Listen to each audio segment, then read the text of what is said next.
In today's video, I'm going to share 3 ways hearing parents can help their children with hearing loss. My name is Emily. I was born to hearing parents. I have a moderate to severe hearing loss. It is genetic. I now know that as a parent myself, I would do anything I can or could to keep my children from having to deal with difficulties in life. I have compassion for my parents who are hearing and other parents who are hearing that have children with hearing loss. Now, why is this? The reason I have compassion for them is because parents that are hearing often feel like they did their children with hearing loss a disservice. Now, I just want to clarify, this is not the case. We don't have the control over genetics, and sometimes things just happen. So you're a parent without hearing loss, and your child has hearing loss. Now what?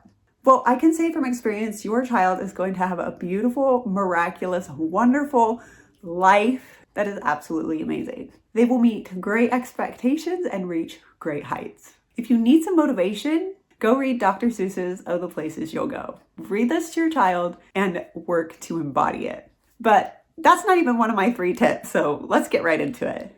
Many parents in the United States learn that their child has hearing loss at a birth hearing screening. If your child fails this hearing screening, the first thing you can do is follow up with a pediatric audiologist. There are audiologists all around the country, but pediatric audiologists are uniquely qualified to assess and address pediatric hearing cases. Now, it may be tempting due to distance or provider availability to go to just any audiologist. If you have the opportunity to go to a pediatric audiologist, make that the first priority. And if that's not an option, go to an audiologist. Hearing care is better than no care. You will be absolutely astounded to learn how much access to sound can help a baby's brain develop, linguistically speaking.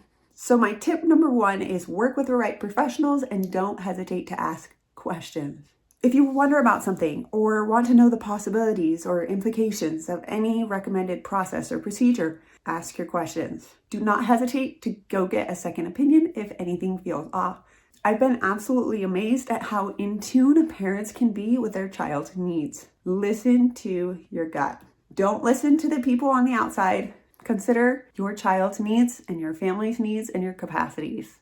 Item number 2 is to give your child access to sound. Now, this is a really controversial one, only because there are lots of individuals that feel if your child is born hard of hearing or deaf, God intended them to be that way, and therefore they don't need any sound amplification through hearing aids or cochlear implants or bone-anchored hearing aids, none of that. As a child with hearing loss, I say this is absolutely false. Your child was born to you, a hearing parent. So with that same mindset, why would your hard of hearing child be born into a hearing family? My opinion, as a child with hearing loss born to hearing parents, is that it was so that I could get access to sound. And sound gives me access to a broader world. That sound and the stimulation it gives to my brain allows me to develop oral language skills that I would not be able to have without access to the proper sound that I need based on my hearing loss. So I'm very, very grateful that my parents chose to give me hearing aids, that they kept putting them in when I took them out, and that they kept supporting me through this journey with speech therapy appointments, practicing at home. My parents tried ASL, or American Sign Language. They found it extremely difficult to pick up as they were not native signers. They found a method called cued speech that's actually a tool of speech. It's non-reciprocal, so we don't use it to communicate back and forth. They just used it so that I could learn how to lip read and properly form my words, that I could see the difference in the consonants or the word formations versus just hearing it. So my parents gave me the access to the proper sound I needed. Item number 3 in my recommendations for parents who are hearing that have children with hearing loss is to help your child embrace their identity. What does this look like? Specifically in the framework with their hearing loss, if they want a certain color of mold, don't add hesitations like, oh, but people might see that or it might draw attention. Let them go for it. Let them pick whatever mold and tube color and hearing aid color they want. I will never forget when I was picking my hearing aid colors, whether it was my molds or my hearing aids. It always just drove me crazy when my parents supported me through everything, But when we go pick the mold colors or the hearing aid colors, they'd say something like, oh, that might draw attention, or people will notice your hearing aids more, because they treated me in such a way that I never thought that they looked at or cared about my hearing aid loss. But little remarks like that made me like, oh wait, you care about that? When in reality, I wish they would have just said, yeah, pink's the best color ever. Think about how many outfits that's gonna fit, you know? And so I would recommend that you support your child's identity and really focus on them and their value, and realize that hearing aids or hearing devices or whatever it may be are something that just give them access to sound, but aren't necessarily their identity. And that, I will say, is a huge difference as to why I identify as hard of hearing or little d deaf and not deaf as capital D. I don't communicate with sign language. I use my voice to communicate. I love my hearing aids and my access to sound because I feel like it gives me access to a broader world around me. It has helped me be able to succeed in school, be at the reading level of my peers, to be able to go to college, to have a beautiful occupation and job. Like, access to sound has helped me be independent. And having a disability, a hearing loss, something that I have no control over, I'm just eternally grateful that my parents gave me access to the right professionals, asked questions, followed recommendations as they felt were best for our family, for me and my family. And then they gave me access to sound.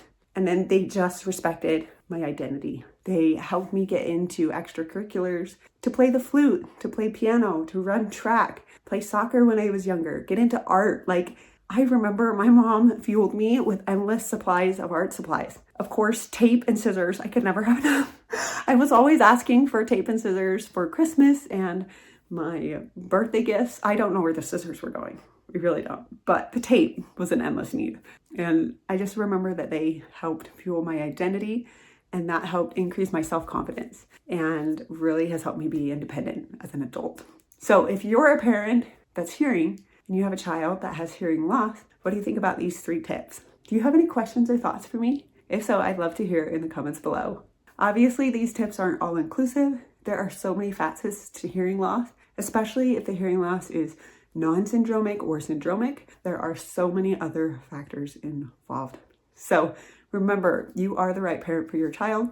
You are so qualified. You are so amazing. Yes, you will make mistakes. I've learned that as a parent myself.